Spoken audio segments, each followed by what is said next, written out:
due to technical difficulty, he could not share his screen yesterday, but now he has mastered the technique, and we are so grateful to him that even after all the difficulty he faced yesterday, still he was ready to take up the challenge today. It speaks volumes about his professional attitude towards his commitment. In a very scared manner, we had called him today to ask him if he would join in again today, and he readily agreed that yes, I'll be doing it. So we are very grateful to you for that, sir. Dr. Sushmita Kaushik is also with us. We are very grateful to you, madam, for taking out time from your busy schedule.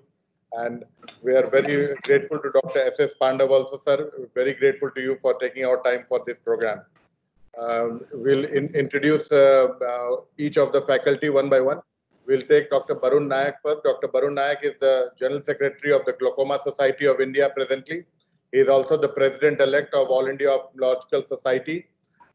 And he is the Chief of Ophthalmology at Hinduja Eye Hospital, Mumbai, and Head of Glaucoma Services.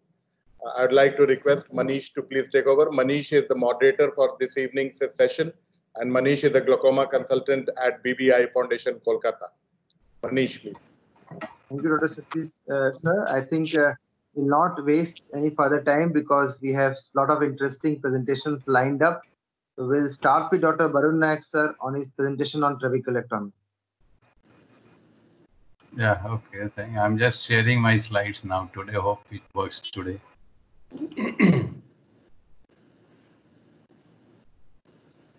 Request all the participants to put their questions in the chat box.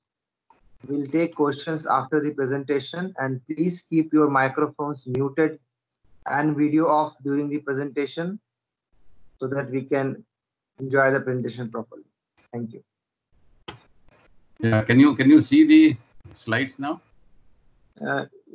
We can see. Yeah, we can see your slides, sir. We can see your slides. Yeah, okay. So I'm going to slideshow now, so it will then go to the full screen. Yes, now I think it will go.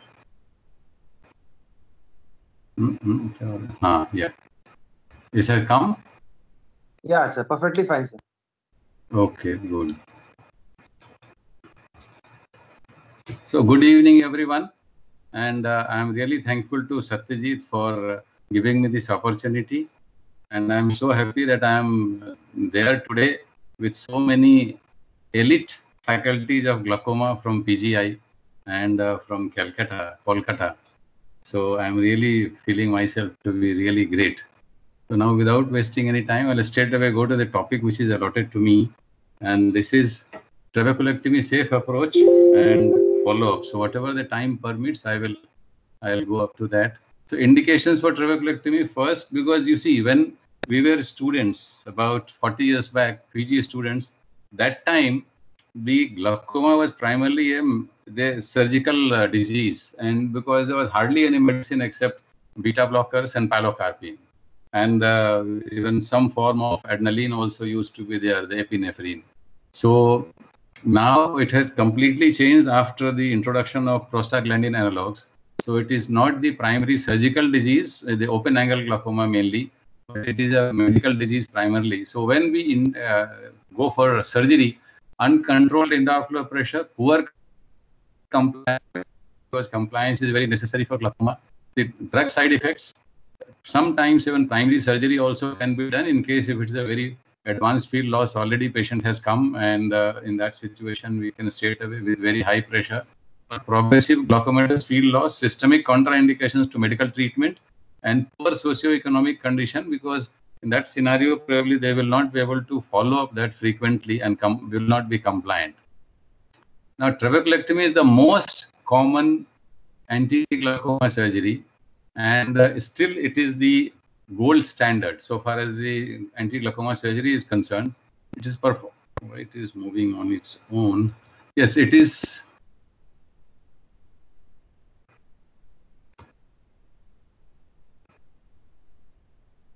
Yes, performed by a specialist as well as general ophthalmologist, but meticulous surgery is important, but post-operative management is also equally important for anti-glaucoma surgery. It's not like cataract. When you operate, and maybe sometimes you may even forget about it, and it will be all okay. And also, because I am not going to discuss all detailed points, all the various steps of surgery, you must have seen those, but just some important points I will be discussing over here. That preoperatively, patient has to be counseled extensively and properly. What do I mean by that? Whenever we advise surgery, patient feels, oh, now my surgery will be done and everything will be okay. So we have to explain to the patient that why we are planning surgery and why it fails. Because always I explain that this surgery may work for 6 months, may work for 2 years, may work for 5 years, may work for 10 years, may work forever. But it has to be maybe repeated, number one. Number two, after surgery also, you might have to use some medication, maybe less number of medications, but you might have to use and come for follow-up as and when suggested. Plus also, it will not improve your vision, because that is the main concern. And after explaining to them for 15 minutes, once they start moving out from the clinic, but that's how operation ke baad mere ko dikhne lagega na. Because after all that, they will, when they are walking out, they have not understood anything. So you have to explain properly so that the patient will be not unhappy after surgery. So it's a reduce IOP to normal range before doing surgery. So you can use mannitol, pilocarpine, PGA to be stopped. Fortunately, these days pilocarpine is not much in use. Systemic use of blood thinner should always be stopped. Otherwise, there will be bleeding during surgery, and if there is a lot of bleeding, it's bound to fail. The surgery is bound to fail because of the fibrosis followed by that. And anesthesia will be your preference. The certain consideration, the colonial traction suture is an effective alternative to superior rectus suture. But I will just tell you, you can use anything, either colonial traction suture with atriovical suture or the bridal suture for the superior rectus. But never use cutting needle whenever you are going to catch the superior rectus bridal suture, because then there will be chances it will be buttonhole and the conjunctiva will be torn, number one. Number two, there is a chance for scleral perforation. So use round body always, because the filtering blade may become thin walled after using all antimetabolites. So tenectomy usually is tenonectomy usually is avoided unless it's a very, very thick. And sometimes if it is, say, too much fibrosed area, then you might have to inject some BSS underneath so that it will swell up and separate that layer. Carefully dissect the conjunctival flap to avoid buttonholing. Use always non-tooth forceps, because if you hold conjunctiva with tooth forceps, there will be buttonholing. And once the buttonholing appears in conjunctiva, it will really spoil your surgery to some extent.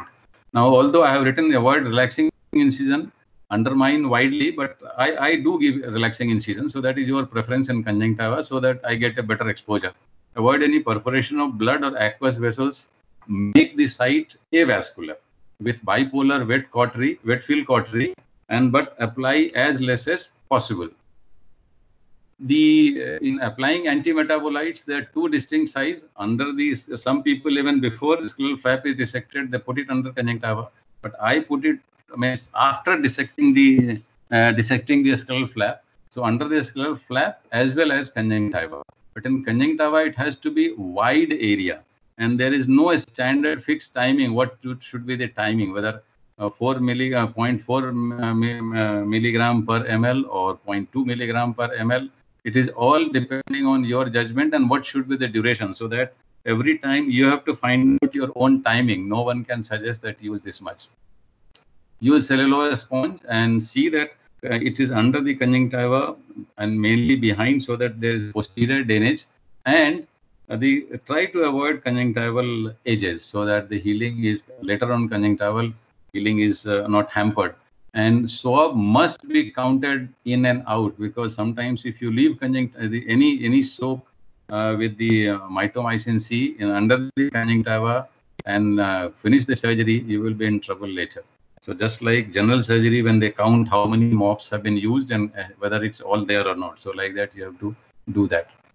And mark I'll just show you how to mark this incision. And but usually I'll just show you in the, now this thing what I meant, that means usually what I follow this, that whenever I have to give, sorry.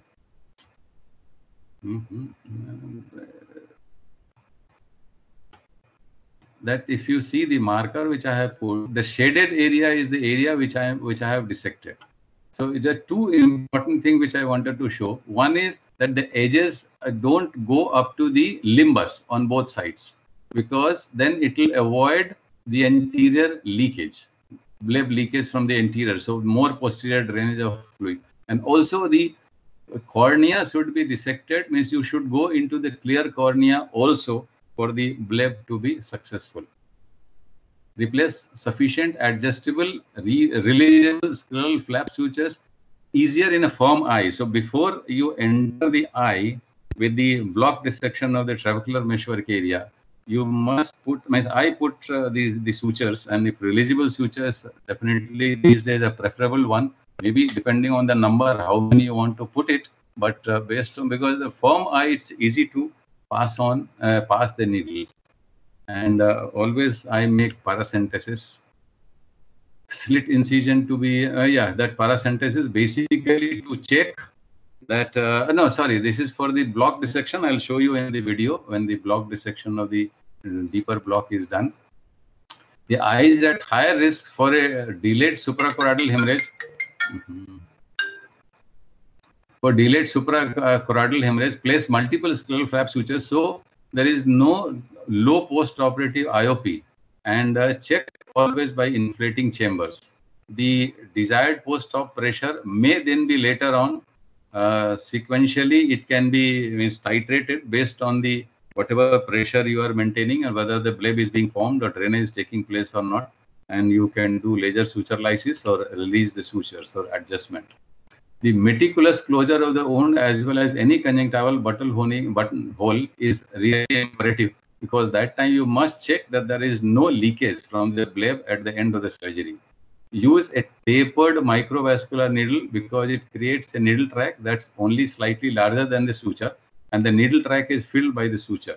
Use round body for conjunctival closure. Again, this is important. Avoid cutting needle for the conjunctiva, because then if you are using conjunctival needle, for conjunctival closure, the cutting needle, the buttonholing and the conjunctival tear is bound to happen. So with round body, this thing is taken care of, and you can subconjunctival injection I prefer to give.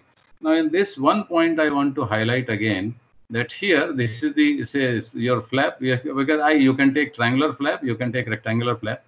So what I prefer, that the sutures, these are side sutures based on whether you really need it or not. It depends during the surgery, but these two corner sutures should be always given, because then it will keep the flap in proper position. Now here if you notice, I don't know whether you have noticed or not, the angle is not exactly coinciding with this, because in this so slightly the upper flap, the flap which is the superficial flap, is not exactly matching from where it was removed. It is slightly shifted towards the center.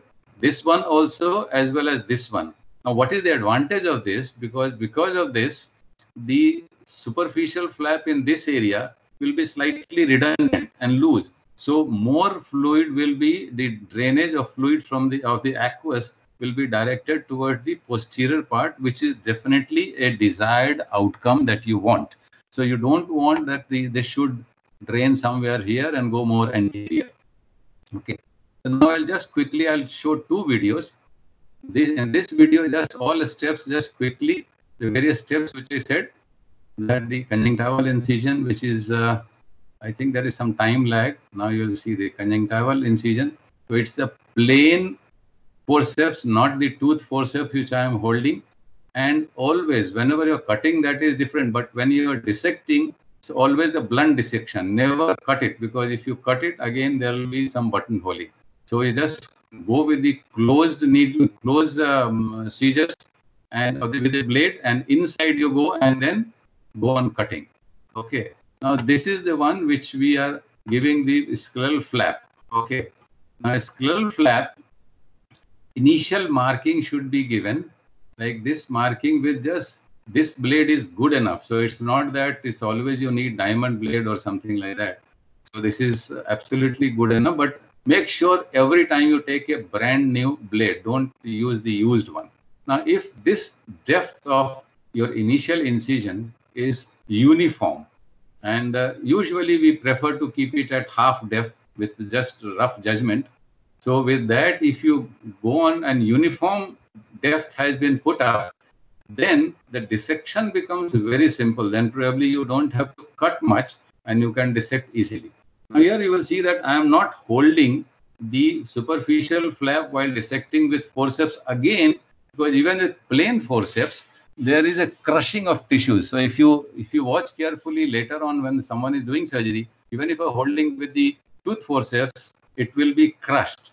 So I am just now passing two sutures, the corner of these two, to hold the superficial flap. So I don't have to catch, oh sorry, what happened? No. So I don't have to catch hold of, again this will, okay. So that, I think there was, it will again replay, so it doesn't matter.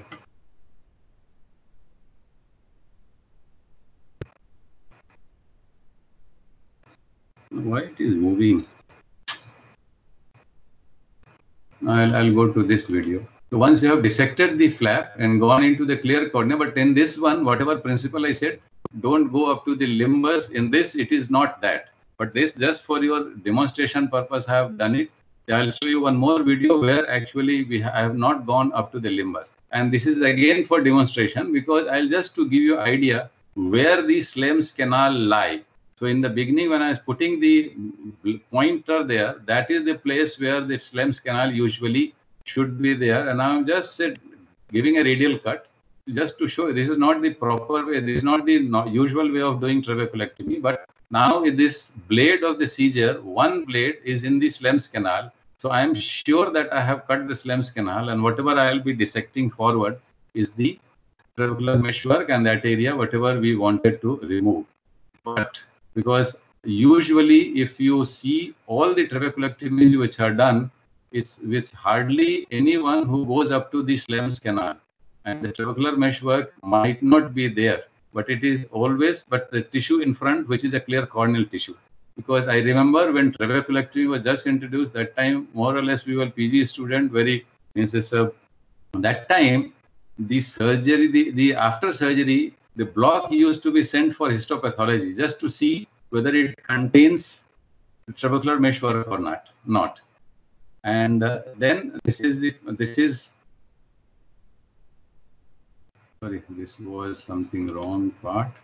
Now putting a scleral suture, this also I think I will bypass, because the next one I'll show you a little more detailed how to pass the sutures, especially the releasable suture. You can put those cardinal sutures and then you see how is the drainage, and based on that you can cover the conjunctiva, which the conjunctiva, as I said, round body needle, and I always give, so first two cardinal sutures over here, the corner, this corner, and so with that the alignment is there, and then you can give, I always prefer to give interrupted mattress suture, because then apposition is better, and you will not see the leakage of the bleb leakage. Now this is about, yeah, I have some time. So this is the video, a small video, which will show you different steps. Why it moves?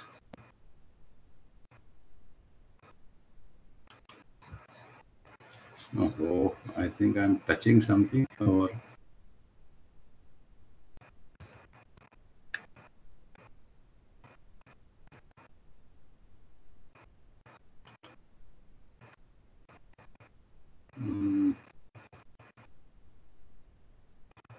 this one was the previous. I've gone to this.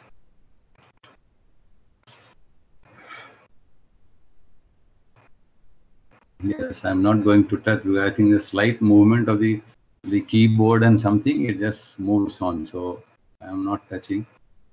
So conjunctival incision, light cautery bipolar, and then this with the blade, rectangular flap. And in this, if you see, the difference is that the edges have not gone up to the limbus. So it is both the sides is short of the limbus, not up to the limbus. And plus you see, I am not holding this superficial flap. Once slight dissection plane is there, then with the crescent blade, you can go with the bevel up, you can go and dissect underneath and even up to the clear cornea, but not going again sides going up to the limbus. Again, that the idea is to direct the fluid, the flow of fluid posteriorly. And then the swab with MMC. Now you put it, you see, behind. It is going in the wide area, and then put it whatever time you desire, whatever concentration you have used, and then remove it at that time and count that every swab has been removed. All those vexel sponge has been removed. Don't leave anything inside. And then give a thorough wash. Now this is the, after that, so before entering into the eye, then the firm eyeball, I am passing the releasable suture. So first was in the cornea, so that there will be no rubbing of the cornea with the loose end. And then these corner ones. But this becomes little messy and little time consuming because there will be a lot of, so now the other side also I'm passing like that. And that suture, so it will slightly becomes disturbing because still I haven't opened the chamber and not removed the deeper block of the trabecular meshwork.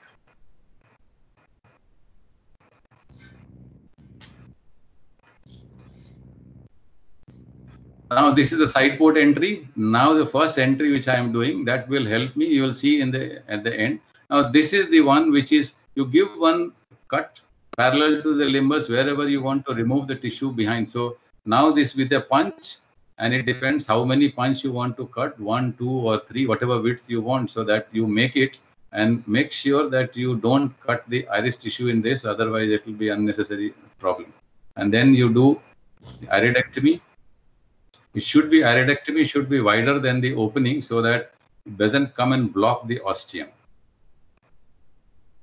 And now the same sutures, we will be tying it. So 4 throws, and pull it and make tightness, means as per your judgment how much tight it should be. So it should be 4 throws. And both the sutures have been applied, and then you cut the other end. And now you see, I'm just checking for the flow. So the side port, no, sorry, this is just the air injection. And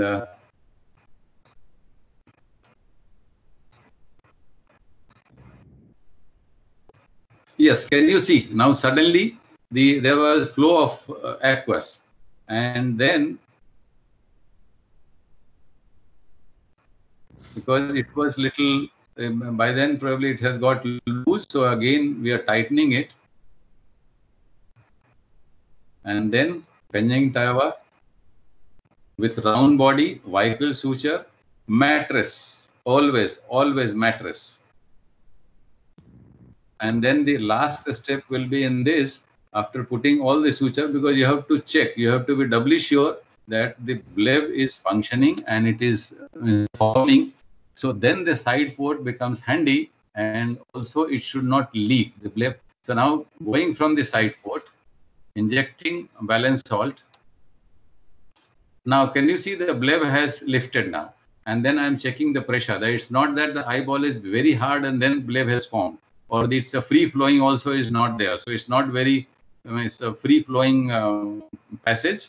So then, and plus also trying to soak and see whether there is no leakage from the conjunctival suturing which has been done. And once, so this is the end of it. And I think I'll stop here because I have finished my time. So I'll stop here and I'll not go to the next, sorry. So I'll not go into the complications.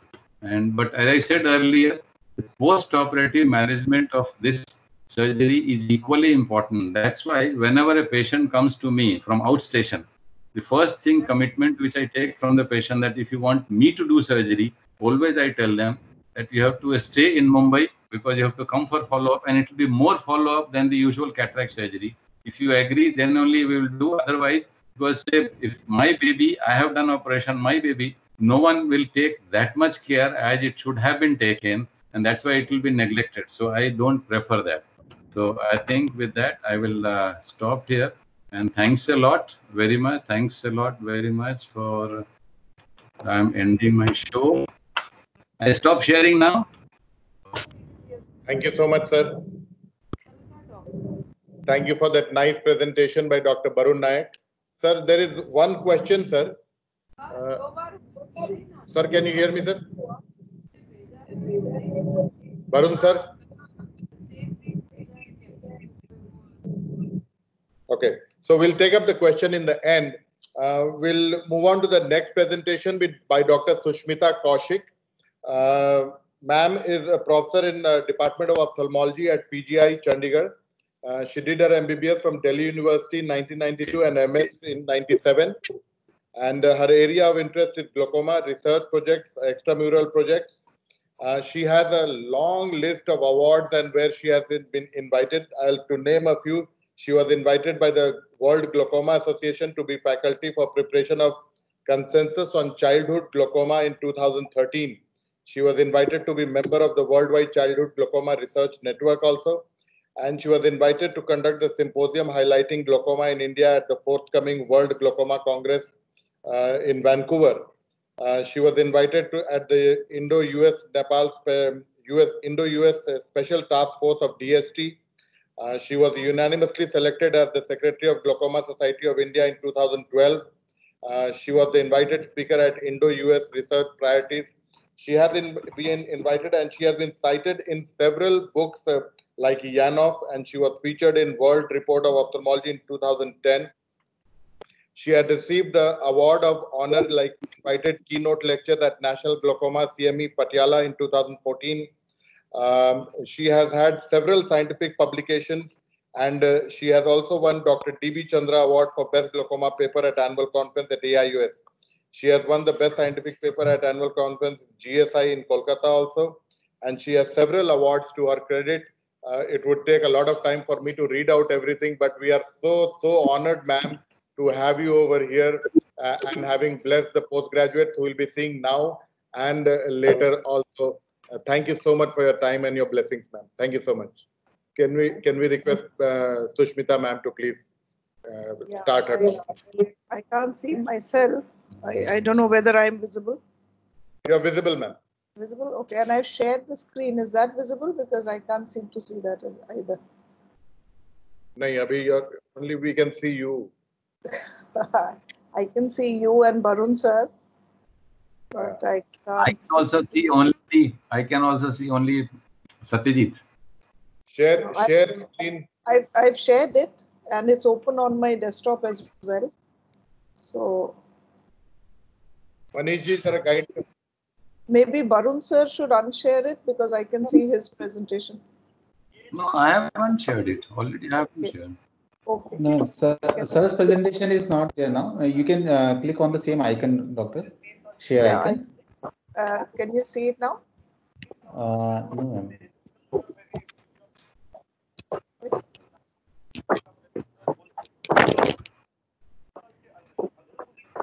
So this is shared. I mean, I can do it again. Yes. Is it visible now? No, ma'am, it's not visible. Okay. Your presentation is open, doctor? My presentation is open on the desktop. Yeah. Okay. In fact, it's on slideshow. Maybe I'll take it off the slideshow. No. First, it will come in a broken slides. Then the slideshow will be open. Okay. In this, doctor, you can click on that share icon, and you will see the one window downside, desktop window. Yeah. So on the window, I see meeting Microsoft Teams and Dr. Satyajit Sinha and Dr. Barun Nayak. And the desktop, I see the same thing, both of them. Yeah. So now I think it's coming. Yeah. We can see your screen now. You can minimize this and open the presentation. All right. Yes, doctor. Right. We can see the presentation now. Yeah, it's in the slideshow mode. Yes. All right. Thanks. Thank you. Well, thank you. Thank you. Good evening. Thank you, Dr. Satyajit sir, and Dr. Nayak, and Dr. Manish especially. And Dr. Manish, thank you for telling me to talk about something about the babies that are that I always love doing. So since this is a PG program, it's a sensitization of childhood glaucoma. And the problem is that it is potentially blinding. And for children, please remember that our job, unlike other glaucomas, doesn't end with intraocular pressure control, because we have so much more to do to preserve their long-term vision. And that is actually the real challenge. So even if you have pressures control, you need to follow them up for maybe chase your cornea consultants for an OPK, or maybe do an optical iridectomy, continue their refractions and amblyopia therapies, and lifelong you have to hold their hands. So the magnitude is quite a bit. Now, all blindness now is defined as a vision less than 3/60. If it's in a child less than 16 years, it's childhood blindness. It varies from 0.1 to 1.1 per 1,000 children worldwide, and India is somewhere in between at 0.5. Why bother? The problem is, though the numbers are less, I want you all to remember that in terms of number of blind years, it's second only to cataract. And blind years means the number of years the person is going to be blind. So if you have a 60-year-old, even blind with cataract in this day and age, maybe he has just 20 blind years, which is remaining. But a 1-year-old or a newborn baby who is blind has 70 years of blind years with them. So this concept of blind years is important to understand magnitude of diseases, not merely in numbers. So recently, it's only in the last 5 or 6 years that there's been a worldwide recognition of the importance of childhood glaucoma. The UK Pediatric Glaucoma Society was the first to be made, and now we have an Indian Pediatric Glaucoma Society, because we realized that we need a focused care for these babies as well. So what can we do? The general idea is slit lamp examination is difficult, but once you start working with these children, it's surprising how much these babies will let you do. And right from gonioscopies to Goldmann applanation tonometries to visual fields, and you play with them with their visions and pressures, and there's nothing much that you can't do. In fact, sometimes the babies come and they peep at you at the slit lamp because they want to see you through that machine. So in the next couple of minutes, we're going to just look at how to diagnose the condition, how to classify it, and we'll talk about something called the Childhood Glaucoma Research Network, and a bit about the surgical management, so you know what are the options available. Remember, childhood glaucoma is an umbrella term for a potpourri of many, many conditions. Some conditions might be very amenable to just one ab interno clean surgery. Some conditions may require repeated surgeries, and yet you're banging your head against the wall. So it's really a big potpourri. So the first thing to do is suspect and diagnose. It's important to have the anterior segment, look at the cornea, the size and clarity, because primary congenital glaucoma, which is the most common part of primary glaucomas in children, would present probably with hazy corneas and large corneas. A degree of tearing and photophobia, but please don't think every tearing is VCG. Please look at their lacrimal sac and maybe do a sac test as well. You need to look at the posterior segment, at the disc and fundus, and if the posterior segment is not visible, please do an ultrasound to rule out any intraocular tumor, because you run into disaster if it's a retinoblastoma causing a secondary glaucoma. So this is what an excessive blinking or watering child, the parents say, "Baki sab theek hai, but dhoop mein le jao," so the child is constantly blinking, and this is what one baby came in with. Hazy and large corneas look like this. This lines that you're seeing are something called Harb striae. We'll look at what that is in a minute. So Harb striae are really the sine qua non of PCG. They are breaks in the Descemet's membrane because the Descemet's is inelastic and doesn't stretch as much to the enlargement of the eye. Remember, the child's eye is like a balloon. It's elastic, so it enlarges to raised intraocular pressure, whereas the adult is like a football, so it's rigid. So the pressure increases and causes a pressure damage to the optic nerve. And these are seen as railroad tracks. This is a slightly older child. So these are the slit lamp photographs in which you can see how the Descemet's actually breaks. Now, if these Harb striae enlarge, like here, this is a microscopic photograph, the child comes with an acute hydrops. And acute hydrops, the mother will come and say, that the child was perfectly fine 3 days ago and suddenly the corneas turned white. So and this is actually a baby which we did in this COVID period, and this picture was just a picture clicked by the phone and sent by a doctor in Jammu. So this is amenable to teleconsult also. When we did the UBM, you can see the break in the Descemet's membrane here, which is giving rise to this large stretched Harb striae leading to acute hydrops. Sometimes, unfortunately, if they come a little later, these scar, and it's very, very difficult to then visually rehabilitate these children, but they need to be done as well. So before we go on to a definitive diagnosis, I'll just run through the Childhood Glaucoma Research Network classification. Remember, it has come out through the World Glaucoma Association, and this is to standardize. As for all classifications, it is to standardize what we are talking of. So that if I say PCG here, somebody in, say, Scandinavia also knows what I'm talking about. So it's divided into a primary and secondary glaucomas. The primary glaucomas are neonatal onset or late onset ECG or juvenile open angle glaucoma, which only means that there is only a trabecular dysgenesis and nothing else.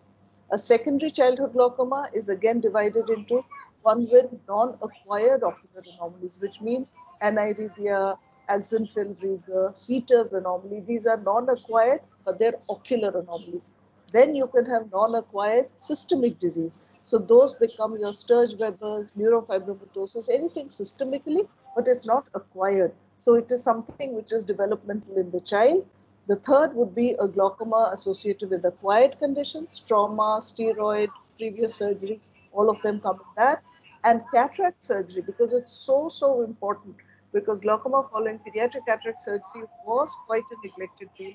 So it's been given an entire classification of its own, the glaucoma following cataract surgery.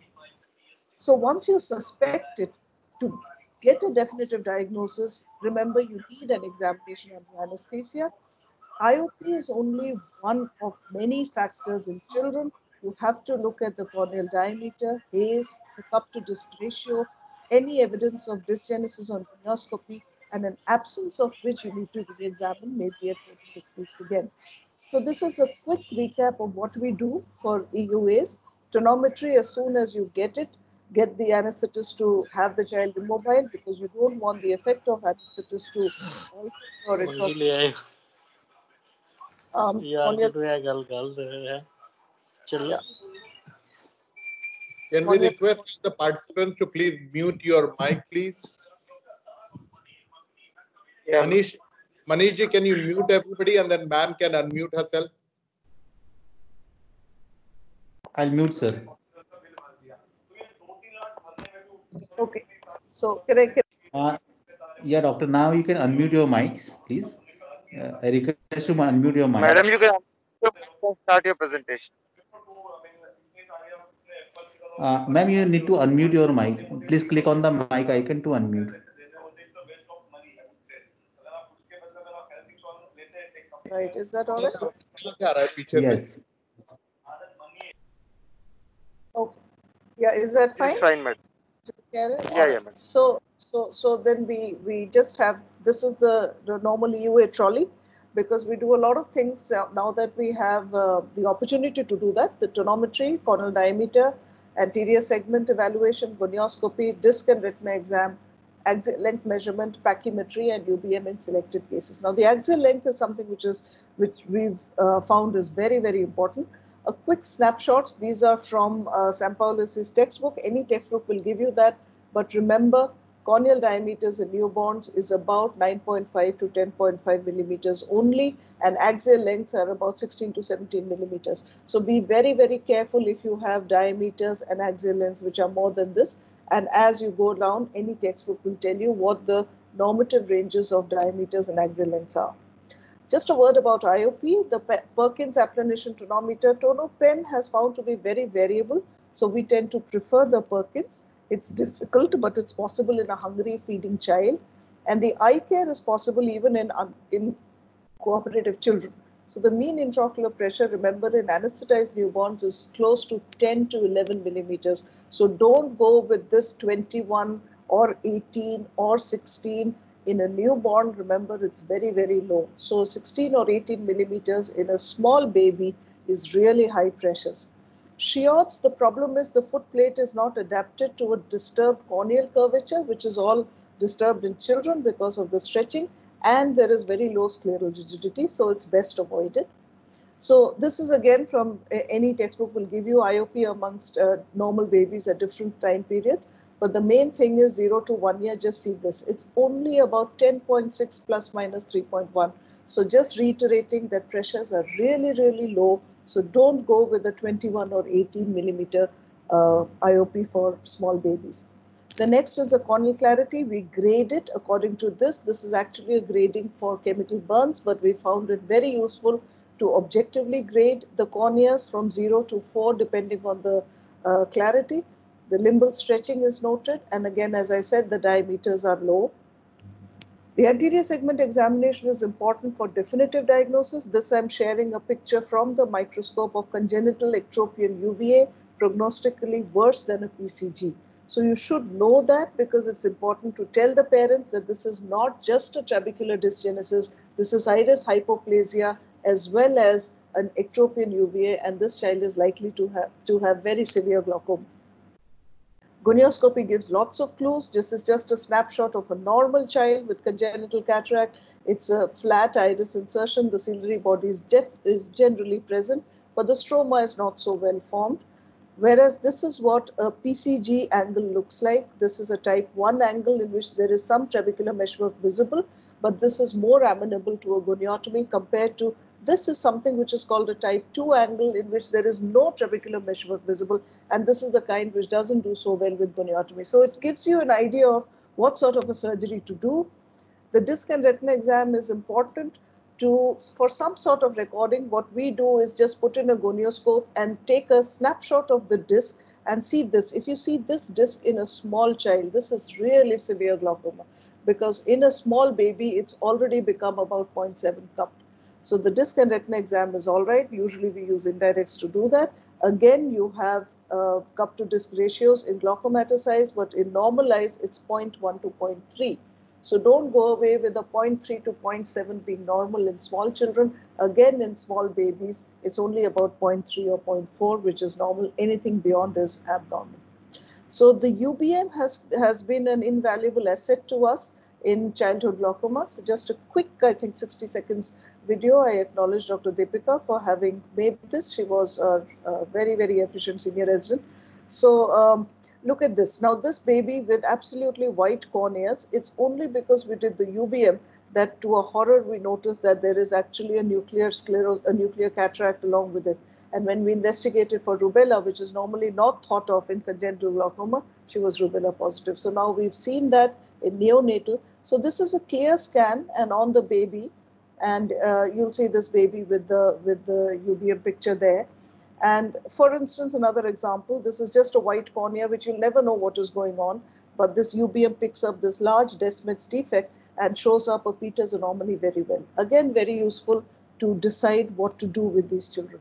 And this is how it helps us to aid in clinical decisions. Now the left eye, both are Peters, but the left eye, you have a cataractous lens and you have the iris tissue stuck to it.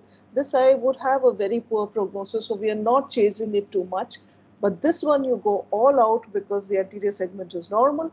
We did the optical iridectomy. She's going to school. She has 624 vision in this eye, an eye which was just about hand motions previously. So it tells you what to do and to give a meaningful visual outcome as well.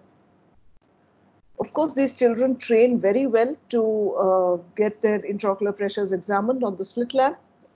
Now, coming to surgeries for these babies, the initial surgery varies with what you have. So normally with the primary glaucomas, PCG or neonatal as well as infantile, angle surgery is the standard, because remember it's an angle dysgenesis, and therefore the idea is if you make a cut into the angle and the conduit of aqueous into the outflow channels, they should do well.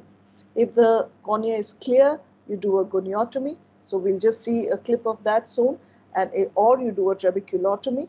And if it's not clear, you do a combined trabeculectomy, with the trabeculotomy, which helps in clearing the cornea as well. The children will come with secondary glaucoma. This is a typical traumatic glaucoma. This is VKC, steroid induced. The usual surgery is a trabeculectomy with mitomycin C. These are older children, and they're usually surgically treated as adults would be. So when the cornea is reasonably clear, a goniotomy works. The principle is it's ab interno. There's direct visualization of angle through a surgical gonio lens. We like the Swan-Jacob, but a Quepe or any other would work well. So these are the surgical gonio lenses that we have, but the Swan-Jacob has one hands down because of the resolution and the ease of doing it. You have something called a Mori upright where you don't need to tilt the microscope. We'll see that in a bit. This is a Rich in which it is cut in half, so some people find it easier to visualize the instruments in the anterior chamber. And this is the Abraham's direct gonio lens for surgery with one mirror. So the only difference is you need to prepare a little bit because you're going to operate into the angle. Now this is the head of the child which is moved. So if the head is like this, you can't really see into the angle. So if the head is tilted like that, the light goes straight into the angle and you can operate. So the surgeon sits on the side, the microscope needs to be tilted a little bit and the head needs to be tilted on the other side. So goniotomy, we do as much as is possible. Of course, 360 degrees goniotomy or trabeculotomy is becoming the norm now. But in the absence of that, this is a child with Axenfeld-Rieger. So you can see the iris processes there. Now, if you notice, this angle has just fallen back. You see that? So the angle has fallen back and that's the cleft which forms. So this is the cleft which is going to allow the aqueous to drain out.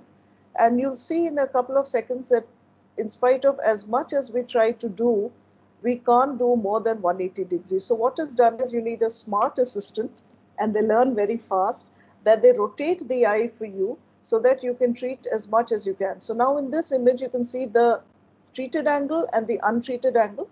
So as you gently cut away, the angle will fall back. So it's a very, very high inserted iris. And this is actually the cleft which is forming, which allows the aqueous to drain out. So I'll just advance it a bit. And now you see this. Okay, so now you see that this is a treated angle, but now I want to treat some more. So what is going to happen is you see that. So the eye rotates and now I have this bit which is not treated. So actually more than 180, we do manage to treat 200 or 220 degrees of the angle at the same time. So you see that this is going beyond it, but you just need somebody to rotate the eye for you. So it's a nice, clean, ab interno, clear corneal incision surgery, and we like it very much because we are not opening up conjunctiva, we are not cutting sclera, we are not using mitomycin C, and yet we are giving them a very effective glaucoma surgery as well. Of course, we have an encouraging journey. This infantile onset PCG has done well with just one goniotomy. The 6-month-old baby's come, and this is now at 3 years, and she's still doing fine with one goniotomy in both eyes. This infantile onset PCG came with actually very hazy cornea, but sometimes under the microscope you can manage. And she needed 2 goniotomies, so it cleared a little bit, but we needed a little more. So you can go from the nasal side and do 2. So we'll just move on. So when the cornea is very hazy, there's nothing much you can do. So this is just an example of a very stretched limbus. And the visible diameter was 16 millimeters and the limbal stretching was 3 millimeters more. So you can imagine this is almost a 20 millimeter large cornea. Now where white meets blue, that's the place where you make the nick. And the principle is the same, except that you're entering the Schlemm's canal from outside and you're going inside the eye. And there it is. This is the Harm's trabeculotome. So this trabeculotome has gone. This part is called the trabeculotomy. And we'll combine it with the trabeculectomy. So now that the trabeculotomy is done, now we'll cut the trabecular meshwork there. We've noticed that the cornea clears a little better if you do a trabeculectomy along with it. So we'll probably go through the whole thing if we have a little bit of time. So that's the principle of it. So here, I'm showing this, but we should have dissected out the stenons a little bit more. So the stenons wasn't dissected as well as it should have been probably. But anyway, so you have to be very careful with these eyes and limbuses which are very, very stretched. This is a congenital ectropion UVA, so we don't even try a goniotomy, even if we can see the angle, because they really are poor prognosis eyes. So here you can see this band of tissue here really is the scleral spur, and your Schlemm's canal is just anterior to it. So this black thing that you see anterior to the spur is where you know your Schlemm's canal is. So we make the cruciate incision after that. And again, once the Schlemm's is de-roofed, and here you can see. So it's important for you, this is a question that is asked, is why do you have two prongs? So this two prong is going to guide you as to where the inner prong is, because you can't see it. And there it is coming into the anterior chamber.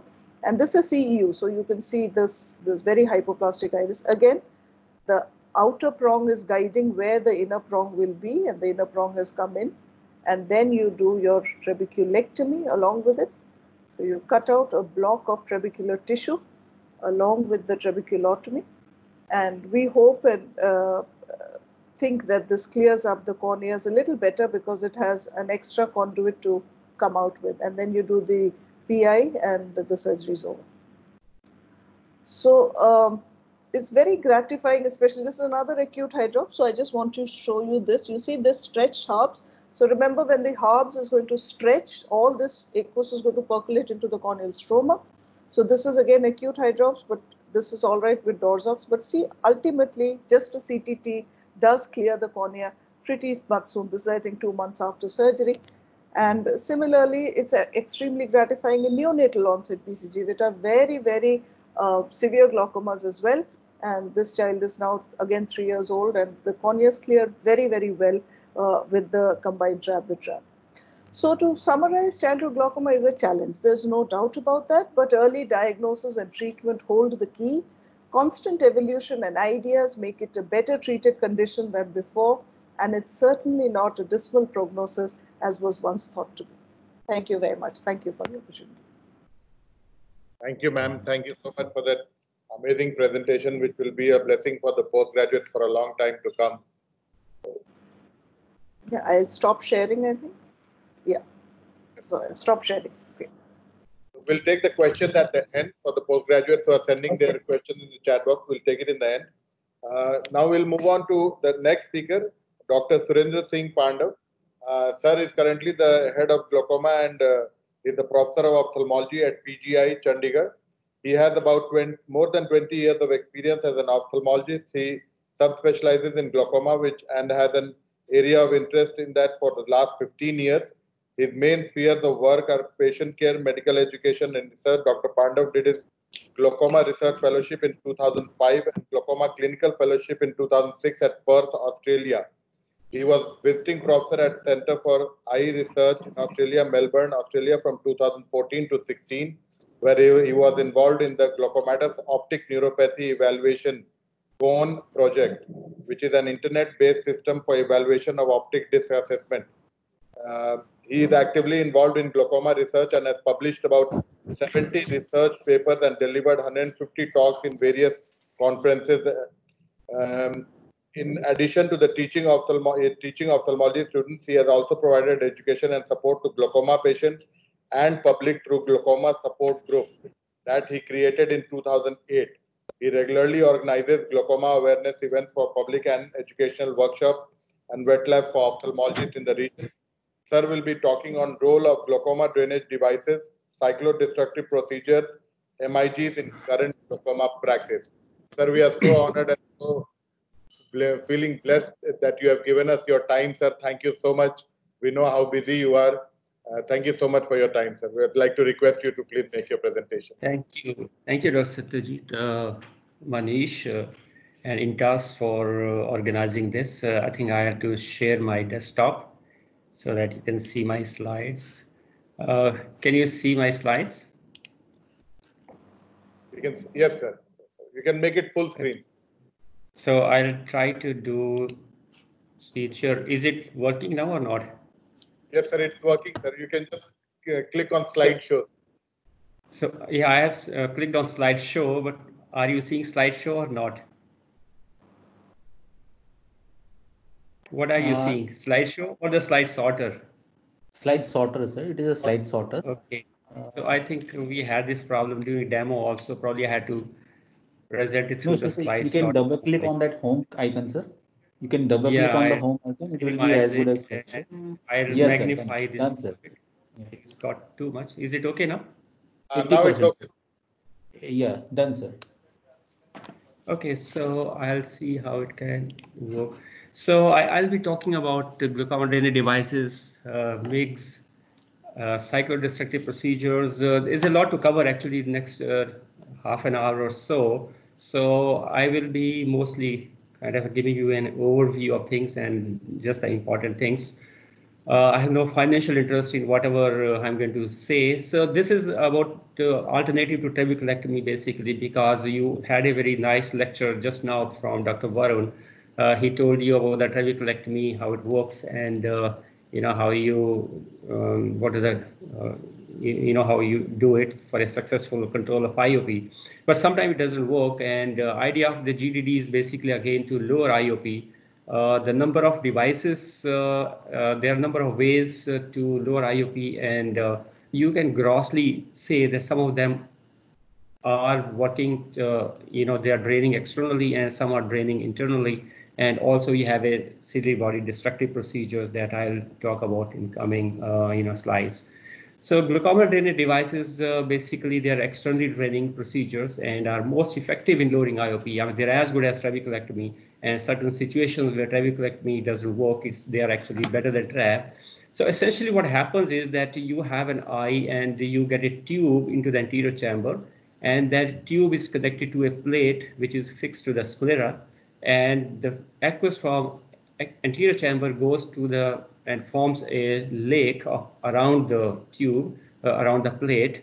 And there, as you can see in this picture, so you have the tube in the anterior chamber and you have that aqueous lake around the plate. And from here, the aqueous will pass through the capsule, fibrous capsule, which is formed around the plate and get into the circulation. And that's how the IOP is controlled. So this is kind of easy to understand. However, there are many things that can go wrong or with this procedure as well. But in certain situations where trab is not likely to help, this helps. So their indications are basically a failed trab, or when it is not possible to do trabeculectomy because of the anatomical distortions, or if the chances of failure are high. You have certain type of glaucoma where trab doesn't work very well, and there's a list given on the right side of your screen, which says neovascular disease, the post-penetrating keratoplastic glaucoma, detachment. There are a number of conditions, trauma, uveitis, infantile glaucoma. You just had a lecture where sometimes it's very difficult to control, and in all these situations, these tubes can help you. So these are basically complex situations where the anatomy of the anterior segment is distorted due to trauma, repeated surgeries, inflammation, and as I said, the post-surgery, post-silicone oil, post-vitrectomy, neovascular disease, and the list is actually quite long.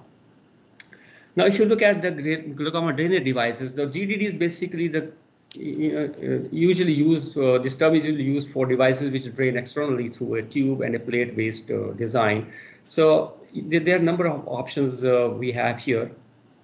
Some of them are like valve devices, and then you also have non-valve devices. So basically there are two categories. So one category where you have valve built into the device. That means the flow of the aqueous from the eye to the exterior is controlled, so there's no sudden decrease in the IOP or hypotony and related complication. And the other is a non-valve device, which is free flow, so there's a bit of risk of those. So there are different ways of minimizing that happening.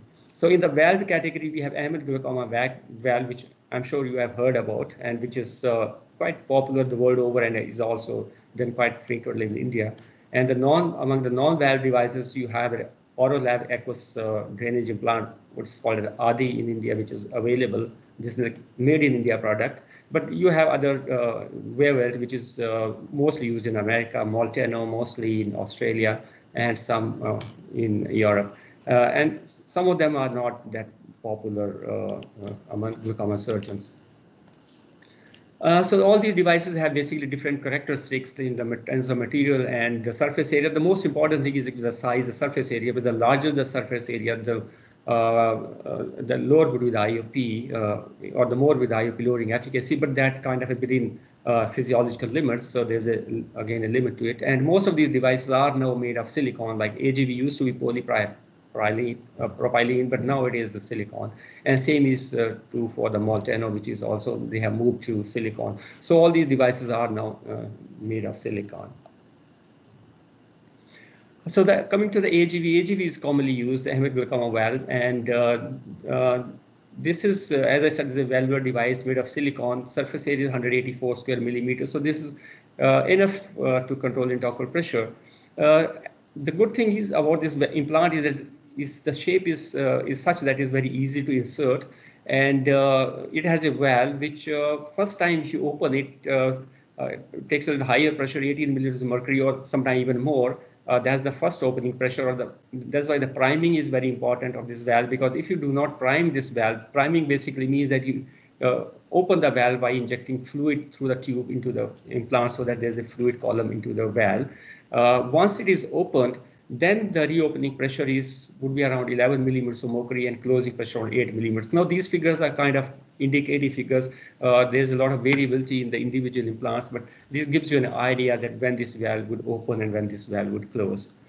The procedure is actually quite simple. You have to get into this conjunctival and tenon space. You have to get into the subtenon space basically. So dissect the conjunctival and tenon capsule from the limbus or a little away from the limbus in one of the quadrants. Generally, we use the spherotemporal quadrant, but it could be done in other quadrants also. It's spherotemporal quadrant is not available.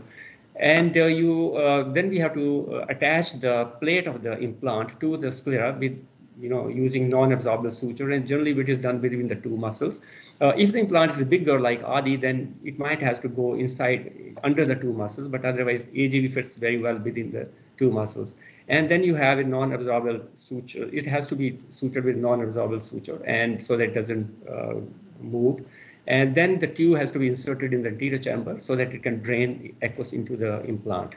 And of course, then you have to cover it back. And usually because you are putting a tube which is a foreign material and is could erode through the conjunctiva, so you would like to strengthen that area by putting a patch graft. You put a cornea, sclera, preserved sclera from an eye bank, or fascia lata, and there's some other pericardium which is available commercially. And then in the end, you close the conjunctiva, and that would give you the. So this is again, this is as you can see, this uveitis patient has a episcleritis, and scleritis actually, the whole superior quadrant is staphylomatous, and pressure is high, so it's very hard. It will be very hard to do trabeculectomy in this patient. One can easily do an implant here. So I'm playing the video. I hope it plays well on your screens as well. So I have made a small nick, radial nick on one side, and gently I'm dissecting bluntly into the subtenon space, being careful not to damage that area. And then once you have dissected that spherotemporal quadrant, you can see there's the muscle on one side, and then I have taken the scleral bites. So I like to use spatulated needle with this is Dacron suture. You could use any non-absorbable sutures, but I use this because I like this needle. It's a spatulated needle made specifically for scleral sutures. And then, as you can have sutured the scleral plate in the spherotemporal quadrant using these sutures. So one suture and on the other side. So the implant actually goes in very easily. This is done after priming. I didn't show you the priming step, but that is not to be forgotten. If the priming was done, and as I said, the priming means that you pass fluid through the tube before you insert it. And then with a 23G needle, you create a track near the limbus. Now the track is created in a way that you have at least 1 or 1.5 millimeter through track, and it enters at the angle away from the cornea, but not touching the iris either, so that the tube should be placed between the cornea and the iris so that it doesn't touch any of the structures. And then this is a scleral patch graft which I am putting over the tube to cover the tube, because otherwise this tissue is actually not very healthy, and it would erode. The tube is going to get exposed later on, so which is a complication which we like to avoid. And once you have put a scleral patch graft, then you can just close the conjunctiva over the patch graft. So you had taken the conjunctiva and the Tenon's capsule together in a single layer, and you anchor at the suture. And at the end of the surgery, that's how it should look like. If you notice, I haven't injected anything in the anterior chamber. The AC is always formed, and you have a tube there now which will start functioning immediately, and there will be immediate pressure reduction in IOP. So the other implant is the ADI, which is a valve device, because these two devices are available in India, so I am only showing you these two devices. ADI, as you can see, this is a larger device. It has a larger surface area, 350 millimeters square, so that means it would have a little higher IOP lowering efficacy, but practically both AGV and ADI, they are more or less similar. ADI perhaps a shade better because it doesn't have any valve in it, so during surgery, you need to take extra precautions. And this is how ADI actually fits into the eye. So like I showed you earlier, the tube goes in the anterior chamber, and then you have the plate, which is tucked between the two muscles, because ADI is a larger implant. It has, like wing-like projections on the side. So it will go under the superior rectus and the lateral rectus muscle if you're putting in the superior temporal quadrant. And is sutured here. So that's how the ADI is actually tucked between the two muscles and under the muscles, and it drains the fluid onto this space. So the procedure of the ADI is again very similar. As I showed earlier, that you have to expose one quadrant, but this is a bigger implant, so it needs a little more dissection, and you also have to isolate the muscles. And because the non-valve devices, you have to have some mechanism to ligate the tube so that it doesn't overfilter in the early post-operative period. Now, this ligation would be done with the vicryl suture so that dissolves later on and establish the filtering. So I'll just try to show you this video link. Okay, so I'm not getting the link now because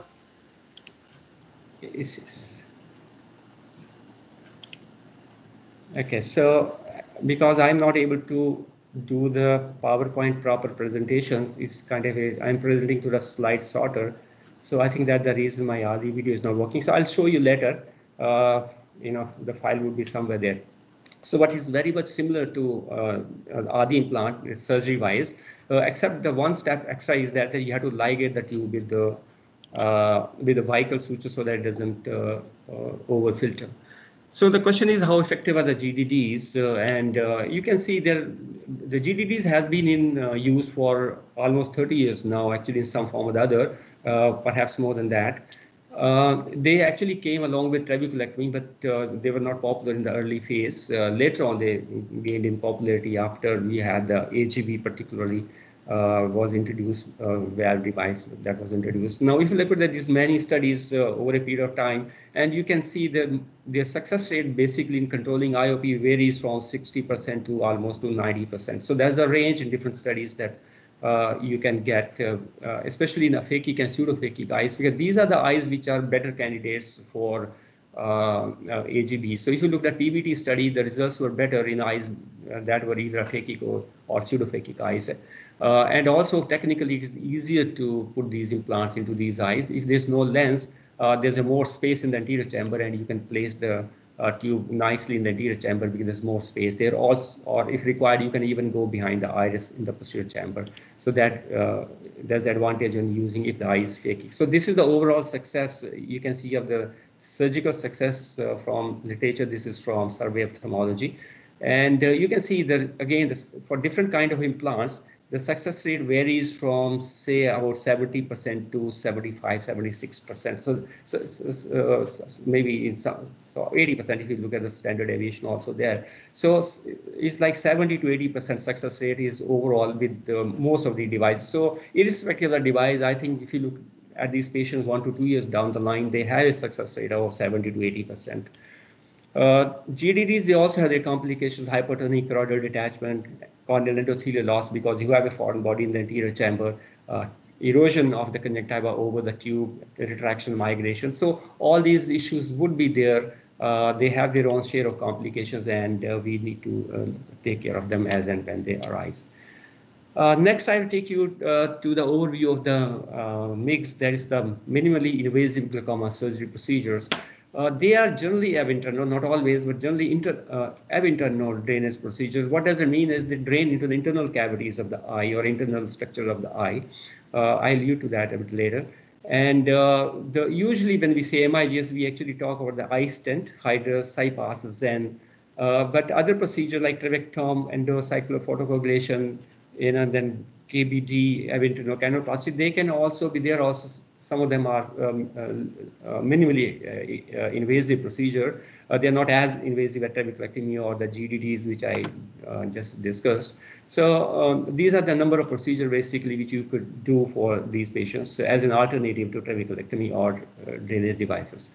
Now, what I mean by internal devices is that we know that there's a Schlem's canal, the anterior chamber, aqueous is the anterior chamber, and there's a trabecular meshwork, and it flows through the trabecular meshwork into the Schlem's canal. So in glaucoma patient, it's believed that a lot of resistance to the flow happens in the pericanalicular tissue in the trabecular meshwork area, basically. So you can bypass trabecular meshwork, and if you're going to put a small stent, which is just about 1 millimeter, kind of in length, and this goes into the Schlem's canal, and it has an opening which opens in the anterior chamber, and the other side is kind of cannulating the Schlem's canal. So you are bypassing the trabecular meshwork and creating a communication between the anterior chamber and the Schlem's canal. And once the fluid goes into the Schlem's canal, it can drain into the aqueous veins and draining channels, and then goes into the venous system. So that's the. It looks very physiologically like it looks very logical and very reasonable to do it. And similar result would be obtained by another implant. Is a Hydrus implant. Now the problem with the eye stent is because a very small area is involved, and Schlem's canal may not be kind of a continuous channel. So this gives you a little larger scaffolding, so it keeps the Schlem's canal open for a longer segment, and it also has a connection with the anterior chamber, so it drains the aqueous easily. So here the fluid is being drained into the Schlem's canal. Aqueous is being drained into Schlem's canal. And you can also drain the aqueous in the suprachoroidal space. So this is a CyPass stent which connects with the anterior chamber with a small tube to the suprachoroidal space. So we know the suprachoroidal space is a potential space and has a negative pressure generally because that's maintained by high degree of absorption from that area. So if you put some aqueous in that, it will be absorbed. And this is a tube, and similar is the gold implant, which was popular earlier, but nowadays is not that popular. Even the now this doesn't have a lumen, but it has very fine grooves built into it. So aqueous kind of seeps through those grooves into the suprachoroidal space and is absorbed there. The one in the middle is a Zen implant. This is a gelatin tube basically with a small diameter. And this is non-valve device, but because of the smaller diameter, it kind of regulates pressure through Bernoulli's principle. And this drains externally. So this is not internally draining. This drains externally. So its function is more or less like trabeculectomy only. So this is how the eye stent looks like. So you have an applicator. Most of these implants, they have some kind of an applicator because they're very thin and they're very small implants. So the tip of the applicator would carry the implant, which is shown in insert here. So you make an incision in the at the limbus 180 degrees away from where you want to put the implant, and then put this inserter, engage the implant into the Schlem's canal, and then you release, and it stays there. So it does lead to IOP lowering, and there is kind of a most of the time these eye stents and some of these procedure MIGS are combined with cataract surgery because you have to manipulate anterior chamber, and if you're doing cataract surgery, AC becomes deep, the trabecular meshwork is easily visible, so there's a easy time to implant these. But cataract surgery also have IOP lowering reductions, so there's always a question whether this IOP reduction is only because of the implant or is just because part of the cataract procedure as well. But generally it's believed that if you put one implant, you would have about 15 to 20% IOP lowering, about 4 millimeters of mercury. But if you need more IOP lowering, as is the case in most of our glaucoma patients, you have to put 2 or 3 implants, and that makes the procedure more expensive. And also the procedures are technically demanding as well. So Hydrus is in similar way. Hydrus is also give you almost similar IOP reduction, and again, about at 12 months, you can see about 16 to 15 millimeters of mercury IOP reduction. And this is actually, if you compare it with SLT, so SLT is a much kind of a non-invasive, repeatable procedure as compared to this. And if you look at the effect of Hydrus, is more or similar to doing an SLT. So it has some advantage, but being even if it's micro-invasive, it is still invasive.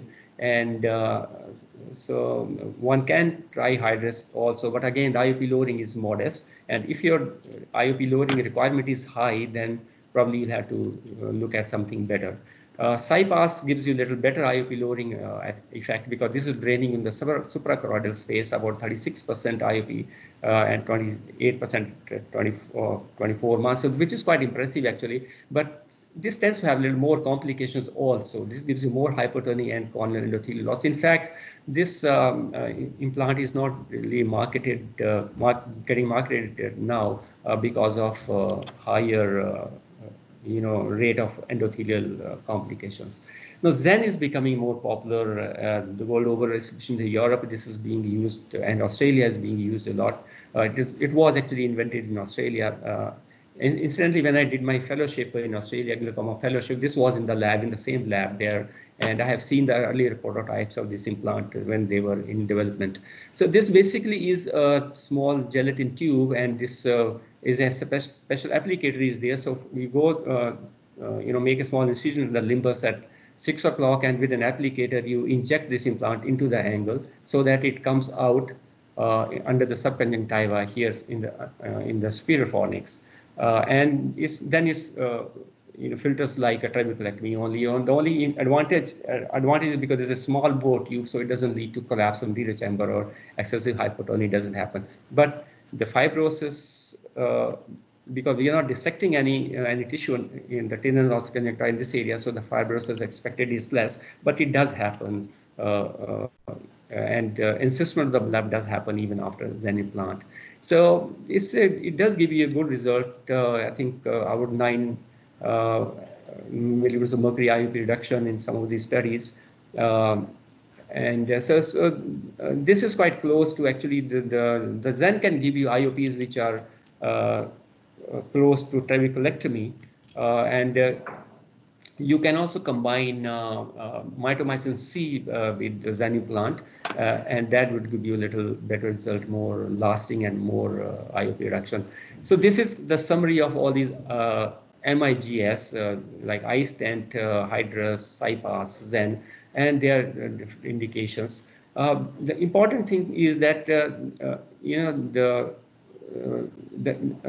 important thing is that they tend to be a little safer than trabeculectomy in terms of postoperative complications like hypertonic choroidals, choroidal hemorrhage, serious choroidal detachment, shallow ACs.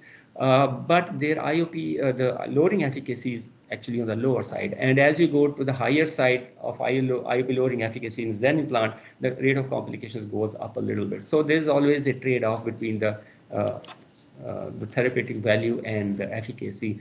So how do they compare with trabeculectomy? There's no randomized trial actually comparing with TRAB with these implants, but they do lower IOP, and they have their own share of complications which are less than trabeculectomy, and also the reduction after these implants, you can expect the reduction in the number of medicines that are used to control IOP. Now, all these values are higher with the TRAB. So if you compare the TRAB, the IOP reduction is more, and the complications are also a little more with trabeculectomy, and IOP reduction is less and complications also less. So I think this is again kind of trade-off. But most of these patients, they have glaucoma patients, their IOP reduction is requirement is generally on the upper side. So trabeculectomy still remains the more preferred. Trabectomy I'm mentioning here because this again is a very good procedure. Probably, I think if you look at all these MIGS, then this, to me at least, this seems to have a little more potential. Here you can actually, in trabectomy, you just, like you saw the goniotomy video, Dr. Sushmita showed is similarly, you put a probe and you just cut off the trabecular meshwork in 180 degrees, and then you don't have any trabecular meshwork. So you're exposing the Schlemm's canal directly to the aqueous, and that would help in drainage. So in our context, we have to look at the availability of these devices because most of them are not actually available to us in India. So, and they're very expensive. And their indications are at best are ocular hypertension and early to moderate glaucoma. So if there's a moderate to severe disease, they're not very helpful, and you have to sort of go for trabeculectomy or some drainage device as I mentioned earlier. So most of our patients actually belong to moderate to advanced disease when we see them, and our IOP requirements are a little on the higher side. And also the cost, they are safe, but the cost is a consideration. They tend to be high. So to summarize MIGS, basically there are a number of MIGS available. They are mostly advocated for OST, there's ocular hypertension or early glaucoma, and most of them have a good IOP lowering efficacy and safety profile. But we still, data from India is actually not there, and cost and availability are concerned for us. Then I'll go on to the last segment of this, the cyclodestructive procedure. And I'm sure you all are aware of that. We do cyclocryo or DLCP, diode laser cyclo photocoagulation. Again, when your incisional surgery is not an option, when TRAV has failed or it's not an option, or you don't want to do MIGS, would be by the time out basically. You could do cyclophotocoagulation to reduce intraocular pressure. So how does cyclophotocoagulation reduce intraocular pressure? Is basically cytocoagulation. So you can see these are ciliary processes. This is the histology of the eye. And what we do is the aqueous is produced by the ciliary processes and goes in the anterior chamber and through the Stamets canal, trabecular Stamets canal is drained out. So when the mechanism is not efficient, what you can do is you can destroy some of these ciliary processes so that produce less aqueous is produced in the eye. So if the aqueous production is less, then the IOP will also go down. And how does cyclodestructive procedure typically work? Number one, they destroy the ciliary epithelium because that is important for aqueous production. They also induce a bit of inflammation, and that also reduces aqueous production. And they also damage the blood vessels, so that means that part of the ciliary body also reduces less blood supply. So you will have again the lower IOP, aqueous production and lower IOP. And also it's believed that when you are treating ciliary body through the sclera, the sclera permeability might also be changing, so there would be a little more UV sclera outflow. So all these factors would contribute ultimately to reduction in IOP. So if you look at the cyclodestructive procedures, we have a cyclophotocoagulation. There are different ways of doing it, and there are different kind of lasers can be used for this. We used to do cyclocryo, but cyclocryo, that means you freeze the ciliary body using cryo and then defreeze it, and that process will lead to damage of the ciliary epithelium. But this is a little unpredictable, and there are more hypotony related complications and visual loss chances are more with this. So this is gone out of favor. Now most of the time we use lasers to do the same job. So it could be done transclerally, endoscopically, or transilluminate through the pupillary, through the transpupillary, or even we can go through transvitreal. Or you can use a Nd:YAG laser, krypton laser, or diode laser. So most of the time, it is nowadays, I think the most popular ones are the transscleral and diode laser. So that the transscleral diode laser photocoagulation is the most often used combination as of now. So the indications are basically, again, refractory glaucoma when nothing is working, neovascular disease, post-trauma, aphakia, pseudophakia when you have tried everything, severe congenital glaucoma when the surgeries have failed, or you have a penetrating keratoplasty, retinal detachment, post-retinal detachment surgery when glaucoma is really intractable, like silicone oil-induced inflammatory. So there are a number of conditions where you could be using this. I'll show you a small video. I hope it plays this time. This is the probe. This is called G probe, glaucoma probe, and this is a fiber optic cable to deliver the laser through this. So this is the tip of the probe, which is specially designed in a way so that when you keep this at the limbus, the laser will be delivered, about 2 millimeters away from the limbus, so where the ciliary processes are. So you can see that the aiming beam is there. So this can be done parallel with anesthesia. Procedure is a little painful, so it's better to give parallel anesthesia. And then this is how the laser is put the ciliary body. This is a pass, and make sure that you use protective gear because you and assistant should use protective glasses because laser is damage to the eye. And then you adjust the energy and the duration, and you have to adjust it according to the the way you do it is you give a adjust it. You start with the initial readings, and then you hear a little pop, and then you go back a little bit in time. So this is how it is done. Basically, you keep at the limbus, and energy is automatically delivered to the right place. And you can do 180 degrees or 270 degrees. You generally would like to keep one quadrant space. You don't treat 360 degrees. If you pressure is too high, you would go 270 degrees. But if you want to pressure reduction needed is not that high, then you can just do 180 degrees, and you can always repeat the procedure if required.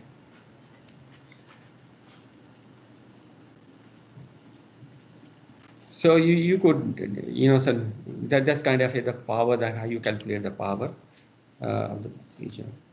So this also has some complications, like you could have pain, mild to severe inflammation, could be there, iritis could be there. There could be a transient rise in IOP after the laser. Later on, there could be hypertonia, and if this is excessively done, it could even lead to Thiessel's bulbi. You could have a conjunctival surface burn, lens zonular damage. Then some in a phakic eye, there's some change in the accommodation have been reported, and also pupillary distortion could happen. And there are many other complications which could happen in even these eyes, like malignant glaucoma has been reported, sometimes detachment. Treatment failure, of course, can happen. And sometimes sympathetic ophthalmia is also, there's a bit of risk. Those would be very rare. Post-operatively, you have to do continue the anti-glaucoma medicine because the effect might take a little while to come, and also give topical steroid and cycloplegics to reduce inflammation and reduce pain. And if the pressure has been earlier high, give oral ostazolamide for a few days till the pressure comes down. So with this eye basically, and the DLCP, and this is another good procedure, the endoscopic diode laser cyclophotocoagulation. Now what happens is that you have a small endoscope, which is a camera in it and a laser fiber. So you have a small camera which goes through the limbus. It can be, you can inject viscoelastic deep in the anterior chamber, and you can visualize the serially processes through anterior chamber. And if it's a vitrectomized eye, you can even go through the pars plana and do the same thing. So you can directly photocoagulate. You can see as you apply laser, the serial processes, they become white in color and they shrink. And you could do this procedure. So because it's under direct visualization, you immediately know how much you have done and whether its effect is coming or if it's not coming. So this is a more graduated, more precise procedure, but it needs a little more sophisticated instrumentation, and it's more invasive because you have to introduce the probe into the inside the eye. So the complications related to invasiveness would be there, but otherwise this is a little more predictable, I would say. Because you know exactly where you are lasering and what you are lasering. So the advantage would be that here the energy is directly delivered to the target tissue, so you use less energy, so the collateral damage would be less. So the chances of chronic hypertonia, Thiessel's bulbi detachment would go down, and also this is good for refractive glaucoma if the eye is pseudophakic or aphakic, because in the presence of lens, it's a bit hard to do this procedure. So there's a lack of established problem here that we don't have, established protocols as of now with some of these procedures, and because you are going intraocularly with endoscopic techniques, so there's a risk of endophthalmitis and other complications could happen. So efficacy of diode laser photocoagulation is quite effective. Again, as you can see, it does give you a good success rate, about 70 to 80% success rate with all these procedures has been described in ratio. And this is another study which basically suggests you, again, overall success about close to 75% would be there, and it will depend on the exact phenotype of the glaucoma. Like PUAG would have better success rate, but if it's a congenital glaucoma or aphakic glaucoma or trauma, then the success rate, even with the DLCP like procedure, would be on the lower side. So cyclophotocoagulation is a useful tool. It's good for intractable glaucoma and usually done for end-stage disease, and but has its own failure rate, and it also has its own complications. So to conclude my presentation, a number of devices are available to control IOP. Different indications for different devices would be there because the spectrum is so wide for devices as well as the clinically the glaucoma. And the safety and efficacy profile is generally good for all these, but there are variations within one group to the other. Externally draining devices are generally preferred because they give you the better IOP control. You have more experience with them, and in terms of IOP control and complications, they actually match trabeculectomy. So trabeculectomy has a little different set of complications. These have different set of complications, but if you look at some of the studies like TVT and other studies, these GDDs, that's the tube and plate-based designs, are basically as good as trabeculectomy and sometimes maybe better in certain situations. So as of now, these are the more credible alternative to trabeculectomy, but we have a lot of things, as I mentioned earlier, in the form of MIGS and cyclodistinct procedures. Thank you very much. I think this was the last slide. And I thank you all for being here today, and especially Intas and Manish and Dr. Satyajit for bringing me on this forum. Thank you. So I will close the presentation and stop sharing. Thank you so much, sir. Thank you so much, sir. Thank you so much. Okay, so I don't say. Dr. Manish. Okay. Dr. Manish. So, all right. So, Hello, hello. Hello, hello. yep. Hello. Manish, go ahead. Manish, go ahead. Am I audible? Am I audible? Manish, go ahead. Hello. Hello. Hello. Manish, we can hear you. Manish, we can hear you. Yeah, yeah. Thank you so much, sir. I'm not switching on my video because there is some connectivity issue here. So we have a few questions. I think we'll first start with Barun Naik, sir. There was a question of what are the signs of well-formed functioning blood? Is there any echo?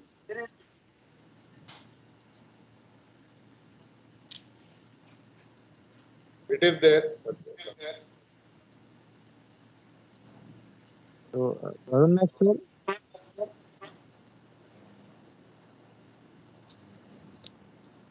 तुम तब तक ma'am से बात कर लो तो हम बात कर।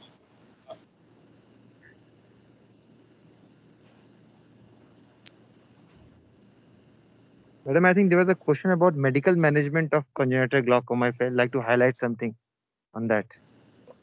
Okay, so the main concern in a neonate would be to avoid timolol, because there is the danger of respiratory depression, and brimonidine as well. So our preferred usually is dorzolamide, but the caveat is we need to operate as soon as possible.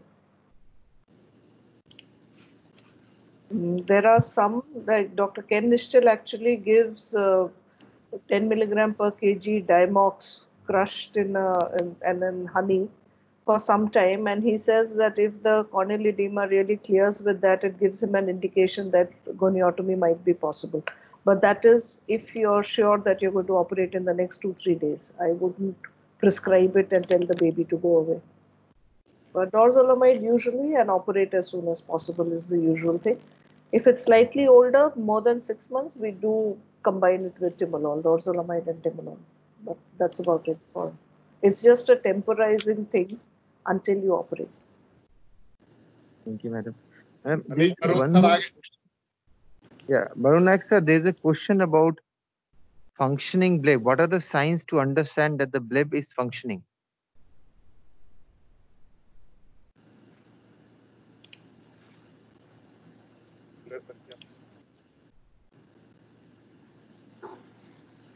Barunak, sir.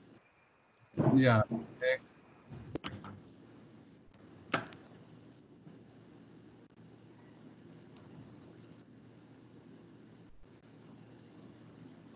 What are the signs of a well-formed functioning bleb? What are the signs of a well-formed functioning bleb? Yes, well-formed functioning bleb, usually it is slightly elevated, means it's elevated, uniform, not at one place or something like that. And it is little avascular as compared to the surrounding area. There are microcystic. You will see in the surface, you will see microcysts. So those things indicate that it is well functioning. Especially there are two stages. In the early stage, when it starts failing, because one has to recognize what stage, because what are the signs that the bleb is failing. So everyone should remember that in the initial period, first thing that bleb has to form, because if it's not formed in the initial post-operative period, then even irrespective of whatever is the pressure, there will be fibrosis and it will get adhered to the deeper structures.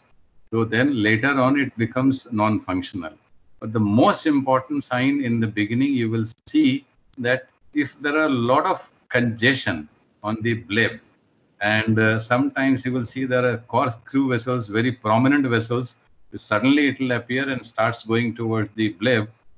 It means this bleb, if left unattended, then it's bound to fail. So usually so ideally the functional bleb should be less congested and is not absolutely avascular because of the mitomycin C these days. The bleb becomes quite avascular, so it should not be, ideally it should not be completely avascular. It should be raised from the surface, uniform, and with microcysts. And when you start seeing very congested bleb, then in that situation and corkscrew vessels, then that is the time that you must interfere with that. And you can even give injection of antimetabolites close to the bleb so that that can be tackled. So you have to tackle that. That is the bottom line. Thank you, sir. So there is another question that what is better, fornix base or a limbal base flap? Yeah, that is, it's absolutely, it is the surgeon's choice. But because of the ease of surgery, I prefer fornix based, because the if it is limbus based, then because you go and cut behind the conjunctival incision, and then it is turned over from which is attached near the limbus. So it disturbs in the surgery, number one. The conjunctival incision, which is closed, that also, because it becomes more, sometimes it gets shifted towards the bleb and that leads to more fibrosis. So I personally prefer to give that the fornix based, and I prefer that, but it is just the personal, because both surgeries are equally effective. It depends what the person is most used to that. I think both works well. So whatever is, I think, surgeon's yes. choice. Yeah. I think, but the fornix base is easier to do, so that's definitely there. So Yes. I think there you have an advantage that probably you will manipulate the tissues a little less. So because of the less manipulation, you expect the better outcome. There's a question about anatomical location of Schlemm's canal and whether we can use prostaglandins in pediatric glaucoma. Okay, so prostaglandins post-operatively, if the pressure is high before you do another surgery, we do give the children a trial of that, and there's no hard evidence as to how well they work or whether they work better, but anecdotally the pressure does come down compared to what it was. So starting with, if on Dorzox T and one prostaglandin after that, then you're already thinking that maybe you'll need to intervene a little more, but to be honest, there's no hard evidence of how well the prostaglandin works. That's one. And regarding the anatomy, yes, the limbus is very, very stretched. So it is important to be able to recognize the surface anatomy and relate that to where it is. So basically where the gray meets the white zone is where the Shaw baseline is where the Schlemms is likely to be. So we usually give a scratch incision across where the white meets gray. And slowly you keep deepening it and going laterally. The anatomical landmark to locate the Schlemms is the parallel fibers of the sclera. They become parallel, and that is where the scleral spur is, and the Schlemms is usually just anterior to it. And as you give your scratch incision, you will see a little bead of aqueous, as you must have seen in the video, and that is where you then give a cruciate incision, deroof it, and that's where the Schlemms is. But it's not hard and fast in every child. It has to be a very slow, meticulous thing. The other thing that you can do if you have is a transilluminator. Then it gives you an idea of how far back your ciliary body is, and you know that you need to dissect anterior to that. So some people have described that as well. Thank you, madam. I'd like to ask Pandav sir, a lot of young ophthalmologists are working in smaller centers where they don't have access to direct cyclophotocoagulation. So sometimes they have to go for cyclocryotherapy. So will you like to share how useful it is, or whether any tips related to cyclocryotherapy, because it is very more easily available compared to a direct cyclophotocoagulation? So cyclocryo works as well. The only thing is that it's a little unpredictable. So when you're doing cyclocryo, I think good is not to overdo it. Maybe you can do a little, kind of stay a bit under, like don't treat 270 degrees in one go, like we generally treat 270 with the laser. So I would say just treat over 180 degrees in one go, and monitor the pressure for say a few weeks, 4 to 6 weeks. And if it's still not coming down, then you could plan another session. Generally, we try to keep one segment kind of free of these procedures, like upper nasal, let us say. So we don't do that quadrant because we want to keep some part of the ciliary body intact. So even if you have to repeat in the segment where you have already done, and just keep one segment free of it, so that the chances of going into hypertonia are lowered. Because if you treat 360 degrees, then the chances that you might end up with excessive lowering IOP, and there could be hypertonia and phthisis bulbi. So it's a bit unpredictable, but otherwise it works very well. It is as good. So if you don't have laser, cyclocryo definitely is the way to go. So there's no doubt about that. Thank you, sir. I think we have covered all the questions. Just one last question, because this happens to be the last webinar for the glaucoma. There are a lot of young doctors who want to pursue as a glaucoma experts. They are doing good cataract surgeries. They are also doing some occasional TRABs, but they also want to do pediatric glaucoma. They also want to do shunts. So what tips you like to share with them, Pandav sir, so that they can also in future become proper glaucoma experts and do a variety of surgery like you or Dr. Varun Naik sir or Mandam is doing? I think this is a matter of interest only. So if someone is interested and determined to do it, there's nothing to stop basically. Because if someone is interested in glaucoma, there's no reason you can't do. The best thing about glaucoma is that this is actually a clinical practice. The clinical diagnosis is clinical, and a lot of practical hands-on things are there in glaucoma. So it actually is very rewarding in that sense. And glaucoma surgery, trabeculectomy, a lot of people do. And I think that's kind of a procedure which every ophthalmologist should learn, not only glaucoma specialist. But if you have interest in glaucoma, then as you said, you could go for tubes and pediatric and other things. But the only thing is that because each one of these areas is kind of become specialized, so you need to spend some time and effort on these areas, especially like if you want to do pediatric glaucoma, then you have to have that little bit of setup, and because kids are different than adults, so you have to create that little niche area, that setup, which is where the kids are more comfortable, their parents are more comfortable, and you can deliver a good service there. So same is true for like if I want to do MIGS, for instance, then you have to look at kind of how useful it is to the patient. So in India, MIGS is not very popular because we feel that cost-benefit ratio is still on the lower side, and our patients are more advanced. They need more IUP lowering, so they do better with traps and other GDDs, like tubes. So the tubes are not very difficult technically doing it. It's just a matter of that you get used to it, have that a little bit of training, of course, is required, the proper training, and find some place where you can go and someone to mentor you initially, and then it's not a very, because these things are now available easily. There are patients who need it, and there are patients who can afford them. So it's a very rewarding actually all these surgeries. I would say, I think, because glaucoma is something which you can't reverse the vision, but you can certainly, even if there's a small amount of vision is left, which is keep the patient ambulatory for a number of years. A small child which starts seeing when he was not seeing. So it's very rewarding. So I think this is very good. I think people should get into glaucoma, and I can tell you it's a very rewarding specialty. It's not only cataract which is rewarding, it's glaucoma is also rewarding.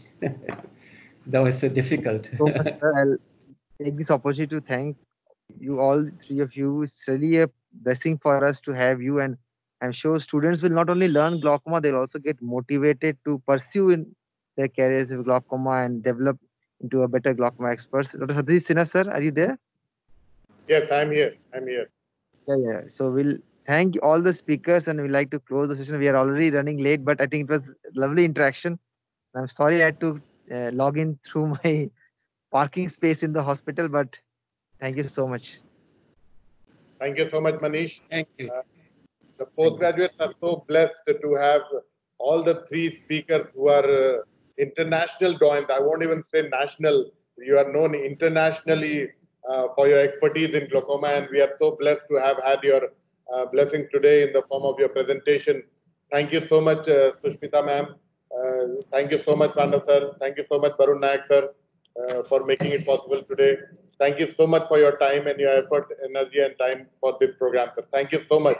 We'll always be grateful and indebted to you for this, sir. Thank you so much, ma'am. Thank you. Thank you. Thank you. Pleasure. Our pleasure. Thank you. Thanks for having us.